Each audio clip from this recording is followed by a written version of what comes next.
Hello, and welcome to the sixth installment of the Survey of Apologetics.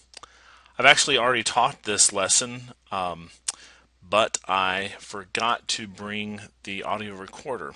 So I'm recording this specifically for the online audience, and so there'll be some differences. You won't hear the classes in the background that you normally hear while I'm recording, but you may hear some noises that are typical of a home in the background. So last time we finished up with the moral argument, and we ran out of time, and I didn't get a chance to go over the Euthyphro Dilemma. So I wanted to do that, and I also want to introduce the problem of evil, as all three of those, the problem of evil, the Euthyphro Dilemma, and the moral argument, are related.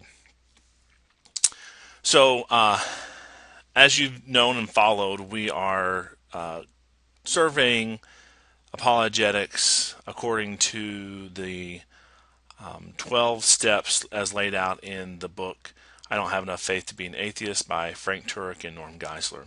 And what I don't know that I've been clear in the past, but steps 3, 4, and 5 correspond to the classical apologetics step 1. All three of those steps correspond to step 1, which is to establish a theistic worldview. Then steps 6, 7, 8, 9, 10, 11, 12 correspond to step 2 of the classical apologetic schema, which is to establish the reliability of the New Testament and Jesus' divinity, and therefore the reliability of the Bible. Steps 1 and 2 of "I Don't Have Enough Faith to Be an Atheist" were added, and I'm calling them step 0, if we were to correlate that to classical apologetics, in that they are foundations that have to be laid in order to do step 1 and 2. They address truth and relativism, agnosticism, skepticism, so forth and so on. So we are still in the first step of classical apologetics and the third step of "I Don't Have Enough Faith to Be an Atheist," which is establishing that a theistic God exists.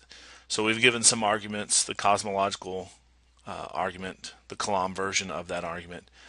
We've given the fine-tuning argument. Last week we gave the moral argument. And so this week we're going to be looking at actually doing some negative apologetics and addressing the problem of evil. So we're going to be defending against an argument that's levied against Christianity. But as I said in my first lesson, we're going to follow Paul's example. So if we have someone that comes up to us and says, hey, I believe that God exists, I'm just having difficulty believing that Jesus could be God, we're not going to say, okay, well, we need to back up because we need to first start and establish that truth is knowable. No, we're going to start where the person that we're dealing with is. And so that's going to take a little bit of time, a little bit of listening on our part when we're talking with someone, and we need to ask questions and figure out where they are so that we know the exact approach. When Paul was dealing with the Greek philosophers on Mars Hill, he started back way at the beginning because he knew he had to start where they were. But when he was with Jews, he started with the Old Testament scriptures, and when he was with believers, he started right with Christ's words. So we're going to follow Paul's example and listen, figure out where our audience is, and start at the appropriate spot. We don't have to necessarily go through all 12 of these steps with every person we meet. That's the point. So I want to do a quick review on the P and Q arguments that we talked about last time. Have some fancy names: Modus Tollens, also known as affirming the antecedent. These are P then Q arguments. So P implies Q, that's the rule, and if we can establish P, that means we have established Q. So if premise 1 is true, P implies Q, and then premise 2 is true, we can establish P, then we're guaranteed to have Q. The other proper way of arguing is known as Modus Tollens, and this is denying the consequent. So in the first one, we affirmed the antecedent, which is P. This one we're going to deny the consequent, which is Q. So we're going to start out with the same P than Q, but we're going to deny that, we're going to show that Q is false. And if Q is false, there's no way that P can be true, because we know that if P is there, if P is there, then Q must be there. So if Q is not there, then P can't be there. And of course, P and Q are standing in the place of any proposition that's properly defined. So I also want to go over some biblical examples of modus ponens and modus tollens in action, because you'll find these throughout the Bible. Oftentimes in the Bible, and even in common language when we're talking with folks, we will offer modus ponens and modus tollens arguments without even knowing it. We will give one or two of the premises, and we'll leave the other premise and the conclusion unstated and implied. And the Bible does the same thing. It's only when we try to be really neat and tidy in formal logic, formal philosophy papers, that we're going to list every single premise, and the conclusion, so that there's no mistaking the point, and then that makes it very clear. So Romans 10:13 says, "For whoever will call on the name of the Lord will be saved." Something we're familiar with, but you can see here already that there's a P then Q relationship. If you call on the name of the Lord, then you will be saved. And so that's what this first premise is. If you call on the name of the Lord, then you will be saved. And we could make a second premise on this. If we could show P that you have called on the name of the Lord, then we could come to the conclusion, therefore you are saved. So there is the P then Q argument. More often than not, the Bible is full of modus tollens. So in my search for these, and I'm happy for someone to point out that I'm wrong on this if you've done more research, but at least in my looking for if-then statements, I found a lot more modus tollens, namely in Paul's writing in the New Testament, and most importantly when he's defending some truth. And so here we have Galatians 2:21. This is the second half of that verse. And it ends, "If righteousness comes through the law, then Christ died needlessly." Now, we have a P and Q relationship. If righteousness comes through the law, then Christ died needlessly. And there's really even no restatement needed to get that into the P and Q format. Now, what's Paul saying here? He is implying that Christ did not die needlessly. He didn't say that explicitly, but it's implied. And therefore we can get the conclusion, therefore righteousness does not come through the law. This is a classic modus tollens. This is denying the consequent. Christ did not die needlessly, therefore righteousness does not come through the law. In 1 Corinthians 15, this whole section is just layered with modus tollens. And I tried to highlight them. I've grayed out the words that and the verses that don't form part of the modus tollens, and then I've alternated between red and white on the modus tollens. So we read, "If there is no resurrection of the dead, not even Christ has been raised." That's an implied modus tollens. "If Christ has not been raised, then our preaching is in vain. Your faith is also in vain." So another modus tollens, and the your faith is in vain, it would be a second compound modus tollens.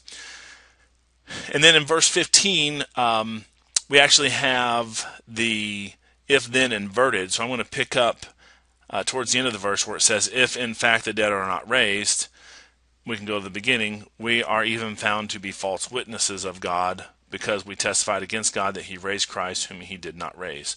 So another modus tollens. Verse 16, "If the dead are not raised, not even Christ has been raised." This is repeating verse 14. And verse 17, "If Christ has not been raised," and we have like a triplet here. We have three. We could separate this into three standalone modus tollens. Then one, your faith is worthless. Then two, you are still in your sins. And three, those who have fallen asleep in Christ have been perished. And then finally in verse 19, "If we have hoped in Christ in this life only, we are of all men most to be pitied."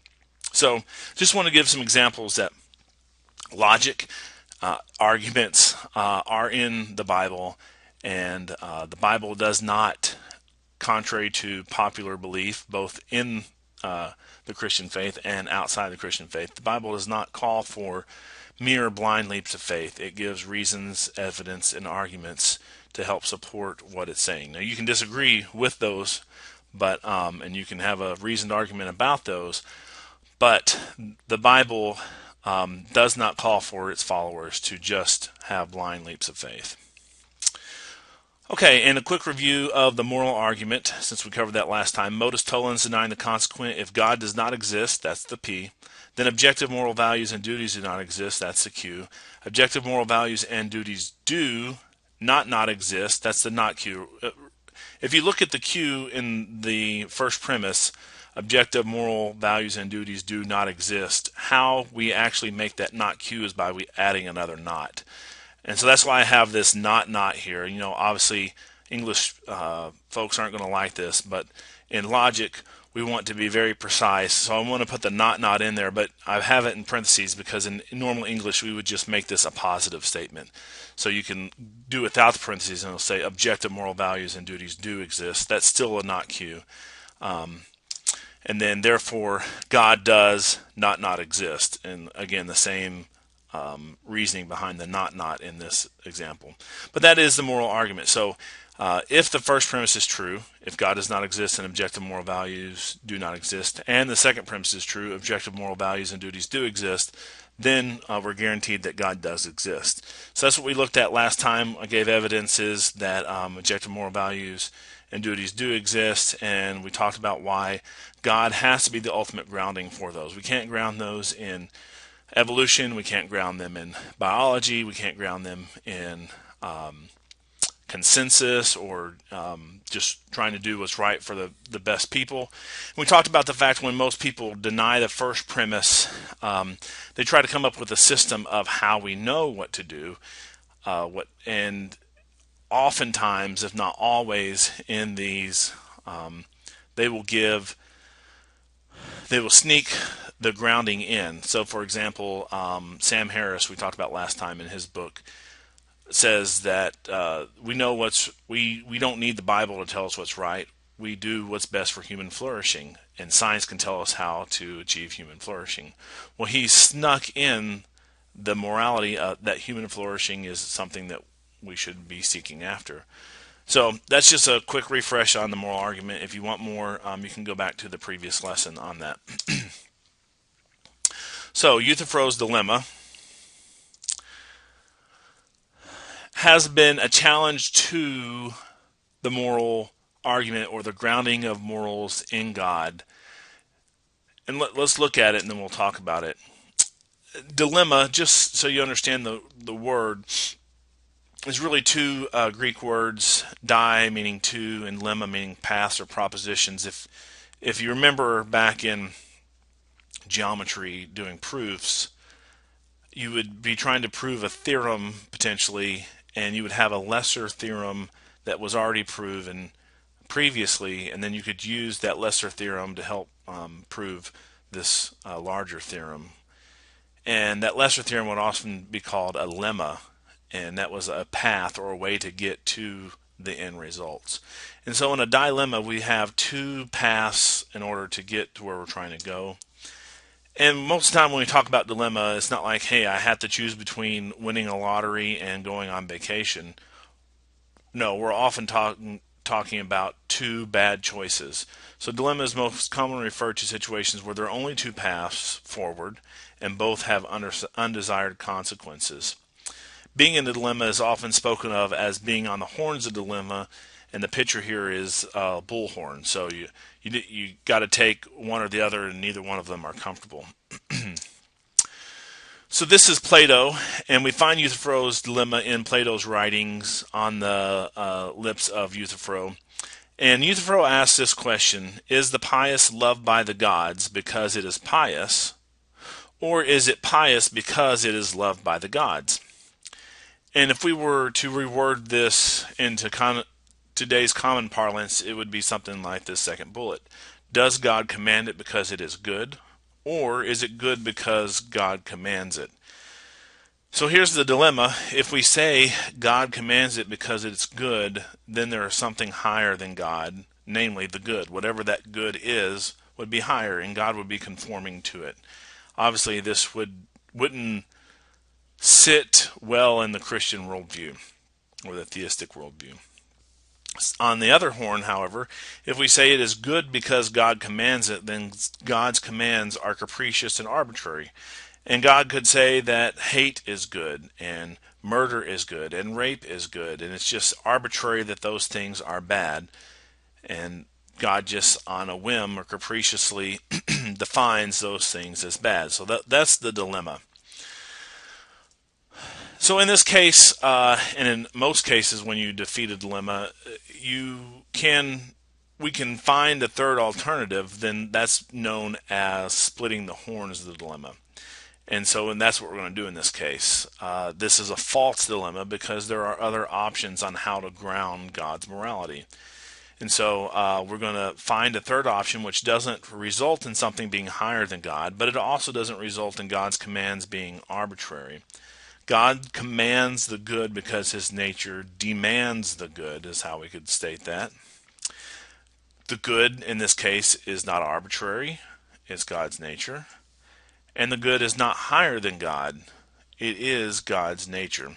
Now, recently when studying for this lesson, came across some folks that want to take this a step further, and then we say, okay, well, you've defined the good as being God's nature. We can do a dilemma on that.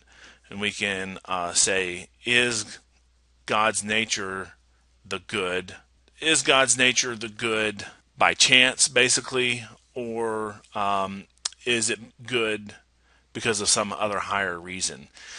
And here I want to say, the person who's asking this question really misunderstands how we've defined God and who God must be in this case. So if God is pure actuality, pure being, if he is the maximally greatest being that exists, then God could be no other way, and the good that emanates from him is the good that we all have because we take part in his being.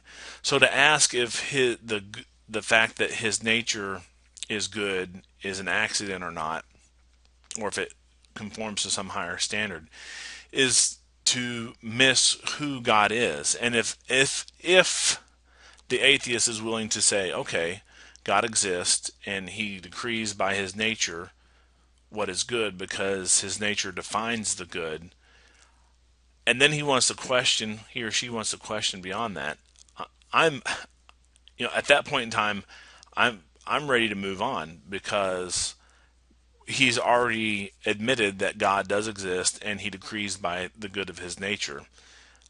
Any other differences would be distinctions without a real difference. Okay, so that was Euthyphro's dilemma. Obviously more can be said on that, but we'll move on to the problem of evil. The problem of evil is a family of problems, and by that I mean that there is more than one way to wage the problem of evil argument. There are logical arguments, and those can be both deductive and inductive, and we can talk about the origin of evil. And then there's the emotional, and it's good for us to know which problem is being raised when we're talking with someone. Because if someone is dealing with an emotional problem of evil, by that I mean they've just undergone some serious event, some evil has been acted on them, whether it's moral evil or natural evil, and they are hurting, they're probably not going to be open and receptive to philosophical arguments about evil and why God has good reasons to allow evil. If, however, we have a philosophical concern, if we meet someone who thinks that God can't logically allow evil, and he's arguing this from a logical standpoint, then giving him answers to the emotional problem of evil are obviously not going to fit what he needs either. So we need to listen again and determine what the actual concern is and answer accordingly. So here's the deductive argument, and it says if an omnipotent, omniscient, and omnibenevolent God exists, that's our P, then evil would not exist, Q. Evil does exist, not Q. Therefore, an omnipotent, omniscient, and omnibenevolent God does not exist, not P. So, just looking at the first premise, we have three omnis there. Omnipotent means all powerful, omniscient means all knowing, omnibenevolent means all good. And the proponent of this argument is implying that those three together contradict the existence of evil. So if we were to diagram this out, in the mind of the person offering this argument, someone who's omnipotent would have the power to eliminate evil. Someone who's omniscient would know how to eliminate evil. And someone who's omnibenevolent would want to eliminate evil. And therefore, we should be able to eliminate evil. And God obviously would have all three of these characteristics as he's classically defined. And so, why is there evil? So, ways to solve the challenge. Note that there are extra definitions. I can just go right back to this. I had to define omnipotent as has the power to eliminate evil. And I had to define omniscient as knows how to eliminate evil. And I had to define omnibenevolent as wants to eliminate evil. Those are definitions beyond the normal meaning of those words, because the normal meaning is just all powerful, all knowing, and all good. So I had to define them that way in order to achieve an explicit contradiction between a being having those attributes and evil existing. So that's the first bullet, what it's trying to explain. Note the extra definitions that were added to each omni because there is no explicit contradiction in the terms alone. We had to say omnipotent means has the power to eliminate evil, omniscient knows how to eliminate evil, and omnibenevolent wants to eliminate evil. And my question is, which, if any of these, are bad? Because if these are the actual correct definitions, then the theist does have a real problem. So which one do you think is the wrong one? Well, actually, all of them are wrong. So let me explain that. Evil cannot be eliminated, and all of them imply that evil can be eliminated because evil does not exist. Now, before you turn the video off, let's walk through what we mean by that. Evil is a privation of the good. So if we have a donut here, and this is a picture of a glazed Krispy Kreme donut, a verified fact that this is the best donut in the world, especially when it rolls right off that production line, but I digress. And we look at the whole of the donut, we'll see something missing. And I'm not talking about the little round things that you can eat, but the donut hole, the hole in the donut itself, there is a privation of the donut. That's where the donut is not. And in the same way, evil exists as a quality and therefore as a subject. So we can talk about evil. We can say some action was evil given the nature of that accident. And we can talk about evil, but evil does not exist as such. It does not have ontological status, whereas the good does have ontological status. So I'm going to try to make that distinction for you by talking about the color white. Now, white is a physical thing that we see, but we can't go get a cup of white. We don't mine for white. It's not like someone says, I need 3 more pounds of white in this recipe. What they say is, I need 3 more pounds of flour, or whatever it is. And the flour is the thing that has ontological status, and white is an accidental quality of that thing. In the same way, evil does not exist as such. Just like white doesn't exist, it's only a property of things. Evil doesn't exist. It's a property of actions or thoughts or attitudes. So just as rust on a car cannot exist without the car, Rot on a tree cannot exist without the tree. Evil cannot exist by itself. Like a wound, it can only exist in something else. So the good, remember the good, how does the good exist? Someone may say, well, the good doesn't exist either, and I could just reverse this argument on you. No, the good exists. It is the very nature, the very being of God's character. And so the good is to do and to think and to behave and to have attitudes that are in accordance with God's nature. And God's being gives the substance to the good.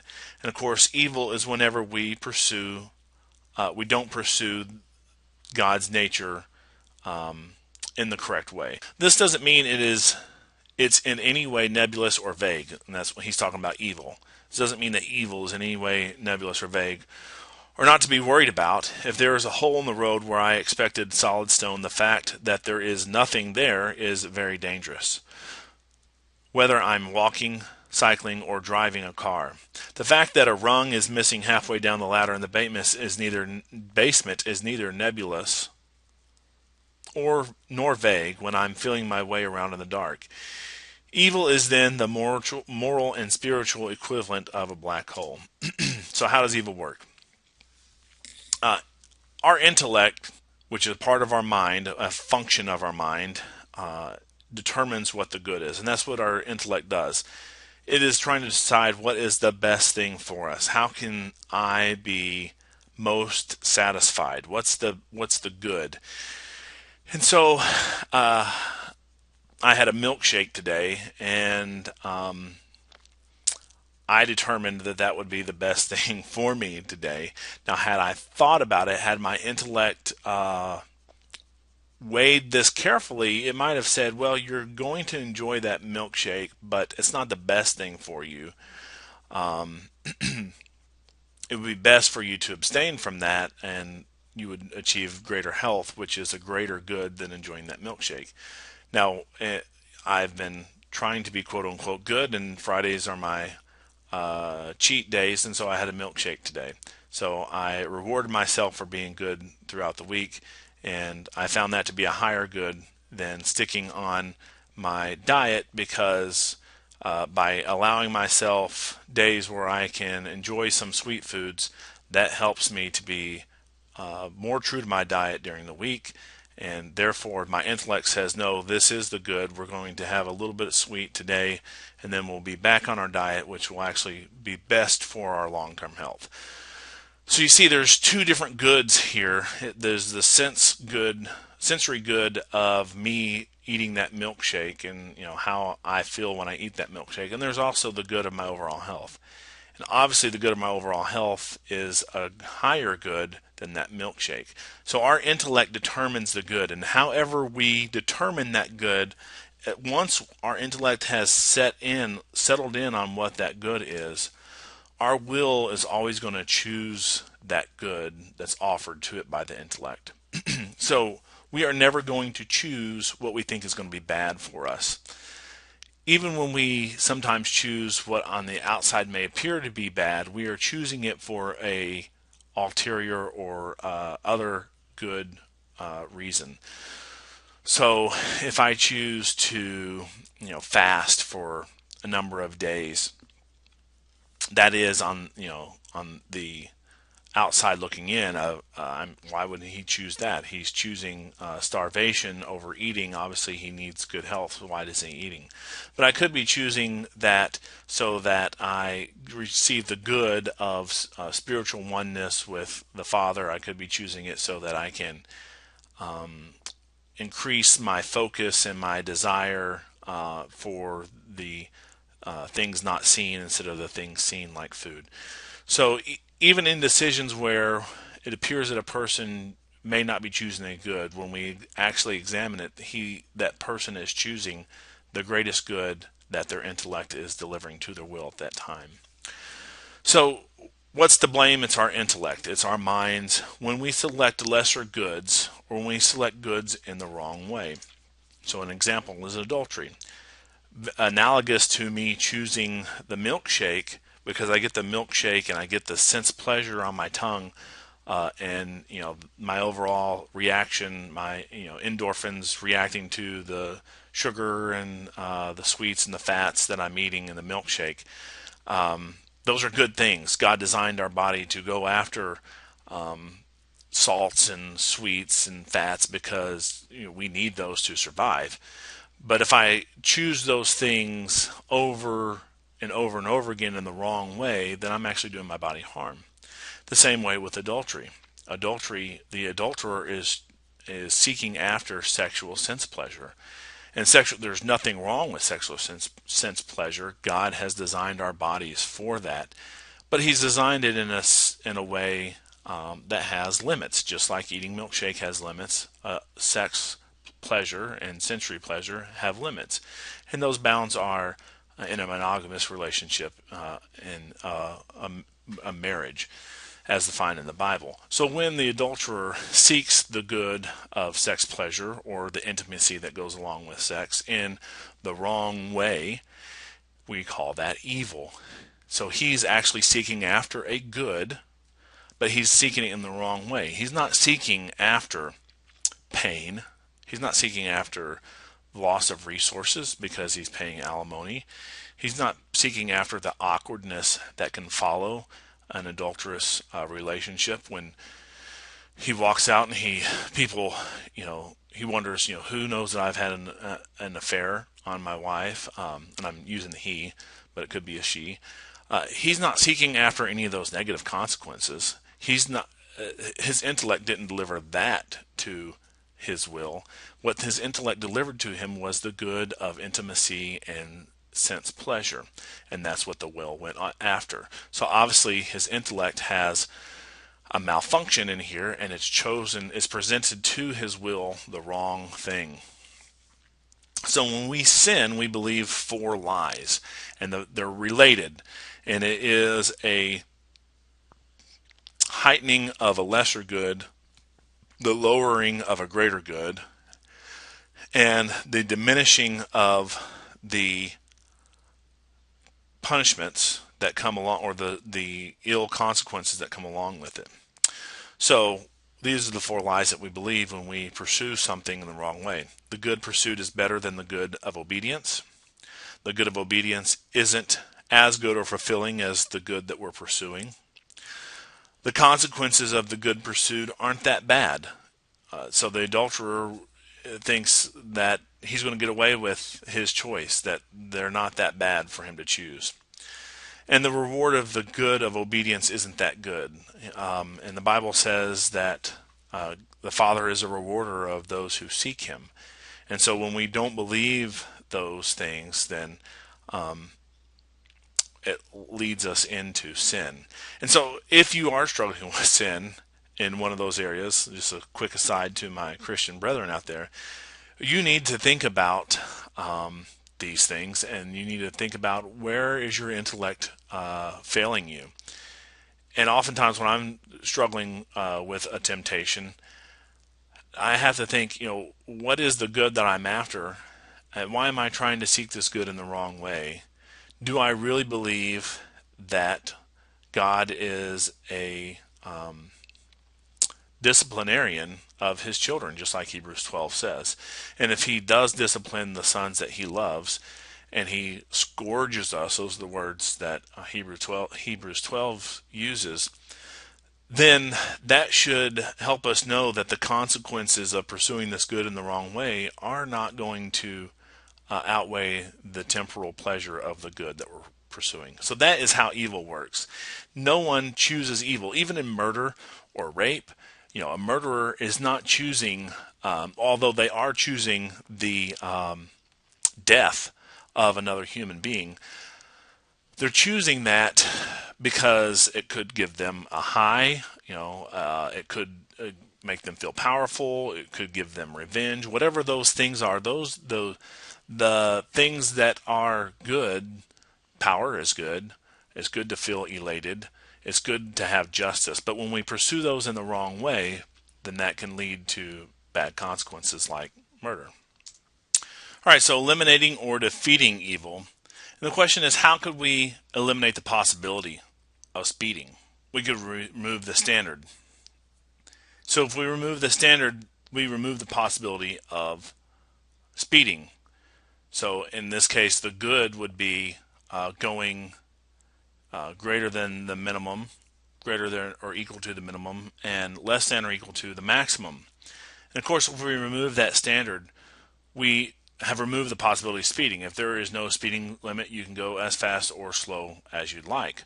Of course, can we remove that when we talk about morality? Well, it's not going to happen because God is the standard. And if God exists, he is the standard by which the good is measured. It's out of his nature, as we've already covered. So there is no way for God to eliminate the possibility of evil or to eliminate someone choosing the possibility of someone choosing a good in the wrong way without eliminating himself. And obviously, God cannot not exist. He's a necessary being, and he has aseity. And so that's not an open option to a God, even if he is all-powerful, omnipotent, and all omnipotent, omniscient, and omnibenevolent. So if we can't eliminate the possibility of evil or remove evil, can we defeat evil? Can we defeat those bad things? And God could make everyone perfect. Now, there's a couple ways God could do this. He could have made us without the ability to choose moral evil or wrong. So we plants and animals don't have the ability to act morally. We never say that a tiger is immoral, for example, for killing some prey and eating it. That's by his nature. But it wouldn't be very meaningful if all of God's subjects, all of God's creation were that way. But God has provided a way, at least if the biblical account is correct, for his children, that's us, to ultimately be without sin and ultimately have natures where we won't choose evil. And so this is how God will finally defeat evil, even though he doesn't remove or eliminate the possibility of evil. What I've given you up to this point is a Thomistic answer, largely Thomistic answer to the problem of evil. And if you don't buy that answer, the privation of evil, the goods and lesser goods, that's fine. I would just simply point you to Alvin Plantinga,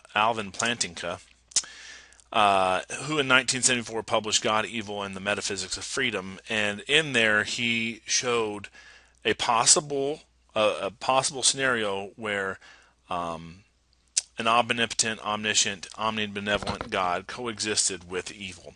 And that's all we've got to do. We only have to show that it's possible for those four premises, those four things to coexist. And if that's possible, then we've shown that they are not contradictory. And so by showing that it was merely possible for God and evil to coexist, the deductive argument was defeated. So if you are an atheist who continues to argue the logical deductive argument of evil, I would just turn you to the literature on this that's been here and reviewed since 1974 to stop arguing that. And if you're a theist and you've come across this, I would just I'd have you point those who are arguing with you back to that as well. So now what do atheists and philosophers concentrate on? Well, it's the inductive problem of evil. So if an omnipotent, omniscient, and omnibenevolent God exists, P, then gratuitous evil would not exist.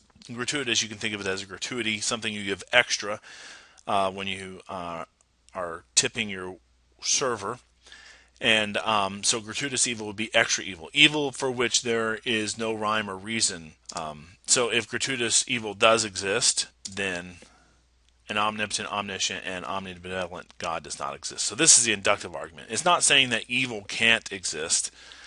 It's just saying that if we have too much evil, then that would show that an omnipotent, omniscient, and omnibenevolent God does not exist. So how can we respond to this argument? I would say this is a height of hubris, pride, to believe that we can know what evil is gratuitous and what evil isn't. How could we possibly know how much evil is too much as creatures and not the creator? How could we ever determine how much evil is good enough to accomplish some goal and how much evil is over the bounds? How could we possibly know how much God had already done to reduce evil? In the 20th century, we had one Holocaust. In, I believe it was 2007, we had the tsunamis hit Thailand and Indonesia. How do we know that if God had not directly intervened, that there wouldn't have been 3 Holocausts in the 20th century, or that there would have been 2 Pol Pots? We don't know what steps God has already taken to reduce evil. How do we know that there wouldn't have been 11 tsunamis of the same magnitude and same destruction? We just don't know. There's a lot of burden of proof put on the atheist, one, to show that gratuitous does even exist, and 2, to show that gratuitous evil shouldn't exist. Imagine a world where I tried to kill somebody with a shovel, and when I went to swing the shovel at that person, for some reason the shovel hit them and did no harm, or the shovel flew out of my hands. Something contradictory to the laws of nature. But when I swung the shovel at the dirt and tried to dig, it worked. And if we imagine a world where the consequences of our actions weren't consistent, that would be no world for us to learn good and bad. It would be no world for us to take scientific endeavors. So for God to interact on that level, to stop his creatures who have been given moral freedoms, would be to eliminate our freedom and to keep us from learning right and wrong, cause and effect. All right, argument from origin. God created all things. Evil is a thing, therefore God created evil. Of course, premise 2 is wrong, as evil isn't a thing. We've already talked about that. It's a privation of a good. And by the way, premise 1 is wrong, as God didn't create himself. God didn't create all things. He is a thing. He's a substance with ontological status. He didn't create it. Now, I could have reworded this. You may cry foul. Hey, you're the one that wrote this, not the atheist. So I could say God created all contingent things, and evil is a contingent thing, but I think that would make the argument even weaker if I said that evil is a contingent thing. Either way, the argument fails. All right, so on to the emotional problem of evil. Bertrand Russell said, no one can sit at the bedside of a dying child and still believe in God. He's not giving us a philosophical argument here. He's giving us an emotional argument. And obviously, this type of situation does carry some emotional fortitude. We see evil, and when it affects those who are seemingly innocent among us, it's harder to take, and children of all people are considered innocent among us. He asks, how can a Christian talk of God at the bed of a dying child? And several people have answered this, and Greg Kokel and William Lane Craig have both given this response. This is from an article Greg has posted online. He says, my response to Mr. Russell is, what would you say to a dying child? What could an atheist say? Too bad? Tough luck? Bum deal? You see, in that circumstance, there's no possibility of redemption for that evil. In fact, it doesn't seem to make sense to even call it evil at all if there is no God. And so for the atheist, his natural response should be, well, I don't like the fact that this child's dying, but, survival of the fittest. Obviously, this child, for whatever reason, has succumbed to an illness or a sickness or disease or a congenital disorder where they are not going to be fit enough to survive and pass on their genes. And really, there is no evil here. That's just how it is. So that's Greg Kokel's point. But that type of response seems very wrong. Even me saying it feels wrong for me to say it.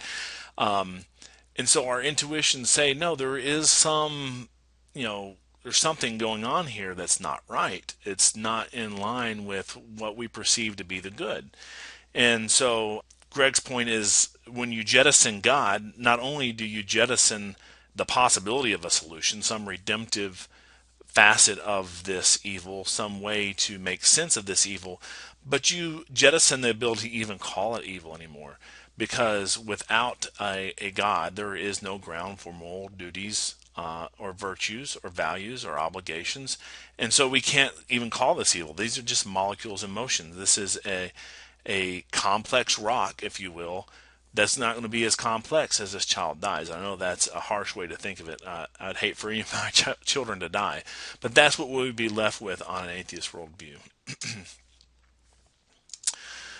So, like I said before, when we are dealing with the emotional problem of evil, it's not the time to will out our philosophical arguments unless that's what the person needs. But you would need to spend some time talking with that person.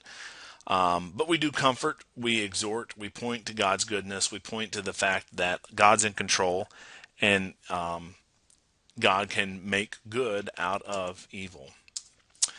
Some objections to what I've offered today. The Bible says that God creates and is responsible for evil. And here's a passage in Isaiah: I am the Lord, and there is no other, the one forming light and creating darkness, causing well-being and creating calamity. I am the Lord who does all these things. I have chosen specifically a modern English translation. If we use the King James Version, what I have in red would be evil here. But a better translation of that word is calamity, and that's what we're talking about. We're talking about natural evil. And natural evil, there is no, as the name implies, moral evil. There's nothing morally wrong with an earthquake. In fact, plate tectonics help sustain our earth and help give life to animals and plants. And so the fact that we have earthquakes, volcanoes, and tsunamis, while those things can bring destruction to us, there's nothing morally wrong with those. And so God is not responsible for evil. When we say moral evil, he is responsible for establishing a standard, a good standard that moral beings can choose to ignore or to fail to uphold, but he doesn't create moral evil. So God is the standard, creates a standard making moral evil. I guess I should have just gone to my next bullet and read it. God creates circumstances that bring calamity or natural evil, but circumstances are not in and of themselves morally wrong. In fact, evil, as we've been saying, points to God. If we think back about the moral argument, the fact that we have this intuition that some things are right and some things are wrong should point us back to the fact that there is a lawmaker. As an atheist, this is C.S. Lewis, my argument against God was that the universe seemed so cruel and unjust. But how had I got this idea of just and unjust? A man does not call a line crooked unless he has some idea of a straight line. Here I have a crooked and a straight line. And we couldn't say that that bottom line is crooked unless we knew that the top line is straight. We knew what the standard was. For the atheist who complains of evil, I like to ask him or her if they've ever done anything that they knew was wrong. And when given this question, I don't know of anyone, I haven't come across anyone who has said, no, they've never done anything that they knew was wrong. So my question then is, what if God were to defeat evil at this very moment? Where would that leave you? Where would that leave me? It's never the position of any Christian that I know of that we are without sin, we're without evil. In fact, that's what brings us into relationship with Christ, is when we admit that we are sinners and we've done evil and we can't do anything to be good, that we need Christ's goodness and his payment covering us. So if God were to defeat evil right now, where would that leave us? The presence of evil, the fact that we are still here, is a reminder of God's grace, mercy, and patience with the wicked and evil people. And that's us. That's you and me. If you had the choice to eliminate natural evil, volcanoes, tornadoes, meteorites, or to eliminate moral evil, torturing, murder, rape, theft, which one would you eliminate? I think it's obvious that any sane person would choose to eliminate moral evil. And in fact, if we were to eliminate moral evil, the results of natural evil would be lessened. We look at countries like Ethiopia that had famine, and there were tons and tons and tons of food and money for food donated to that country, but because of the corrupt society, that food wasn't getting to those people as it should have. But if we would eliminate moral evil out of that equation, all of us would have chipped in and we would have provided for those people starving. And while there was a natural evil of a drought and a famine, the moral evil would have not prevented us from responding in kind.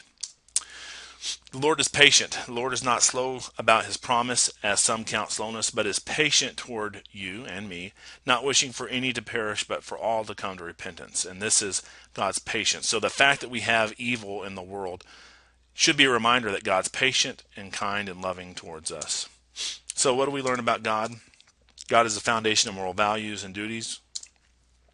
They emanate from his character. Evil reminds us of God's patience, mercy, and grace.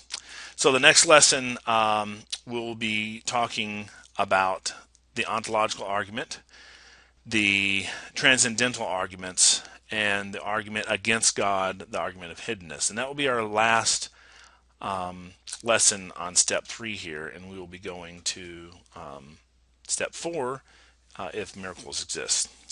All right, that is today's lesson.